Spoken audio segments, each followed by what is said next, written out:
The fog rolled in thick, pooling around the gnarled trees that lined the path leading to the old Holloway estate. Its once grand design had crumbled into a silhouette of despair over the years, its windows like empty eyes staring blankly into the darkness.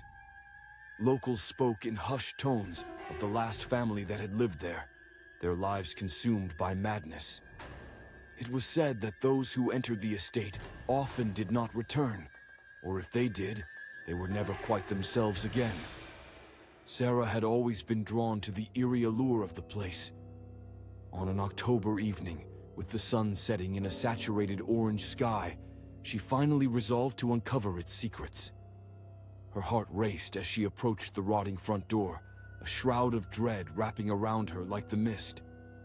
With a deep breath, she pushed the door open, its creaks echoing like whispers of the past. Inside, the air grew thick with the smell of mildew and decay. Dust motes danced in the dim light, filtering through the grime-covered windows. Sarah's footsteps whispered across the floorboards, which groaned in protest. She moved through the cavernous halls, her fingers trailing along the peeling wallpaper, each flake a reminder of the grandeur that once was. As she explored, she stumbled upon strange symbols etched into the woodwork, reminiscent of ancient runes, casting unsettling shadows. In the corner of the room stood a mirror, its surface fogged and crooked. Drawn to it, Sarah wiped a hand across the glass, revealing her reflection, a pale girl surrounded by darkness. But then something shifted, and she swore she saw another figure behind her, a fleeting glimpse of a woman with hollow eyes staring into her soul. Heart pounding, Sarah spun around, but the room was empty, save for the flickering shadows cast by her own anxiety. She glanced back at the mirror. Her reflection remained unchanged. Shaking off the encounter as a trick of the light, she ventured deeper into the house, the air growing colder with each step she took. She found herself in a sprawling parlor, the grandeur of its once fine furniture now cloaked in dust. There, on a table, lay a series of journals bound in cracked leather. Curiosity piqued, she carefully opened the first one, its pages yellowed and brittle. The entries detailed the unraveling of the Holloway family, their descent into madness chronicled with chilling precision. Whispers of things lurking behind the walls, voices calling from the shadows beckoning for release, tales of a darkness that fed upon despair. Suddenly the air thickened with an unseen presence, and the temperature dropped, an icy whisper brushing against her neck. "Leave this place," it seemed to chant, echoing off the walls. Sarah's heart raced. There had to be an exit. She dashed back, her pulse a wild drumbeat, but behind her, the shadows morphed and shifted. She burst into the hallway, retracing her steps, but losing her bearings.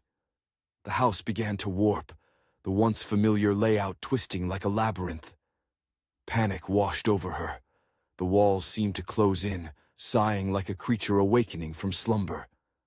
The whispers grew louder, chanting incomprehensible words until they merged into a cacophony of despair. In her frenzied flight, she caught sight of the mirror again down a dark corridor, its glass shimmering with an ethereal glow. Against her better judgment, she approached, drawn to its surface.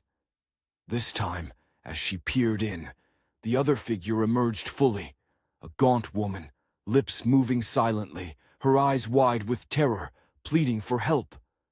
But then Sarah saw the truth. The woman was not an apparition. It was her reflection, twisted and aged, her own face mournfully staring back at her, trapped within the glass like a bird in a cage. The whispers surged as realization hit. This was her fate, to be undone, her mind splintered into shards, a prisoner of her curiosity. As the last vestiges of her sanity slipped away, darkness enveloped her, swallowing all light. In the depths, she could feel the weight of countless souls, lost, forever bound to the estate that had claimed so many. The house sighed, satisfied with its latest acquisition, while the echo of her own voice, now indistinguishable from the whispers, pleaded from within the mirror, begging the next visitor to turn back. But the fog outside continued to roll in, waiting patiently for its next secret.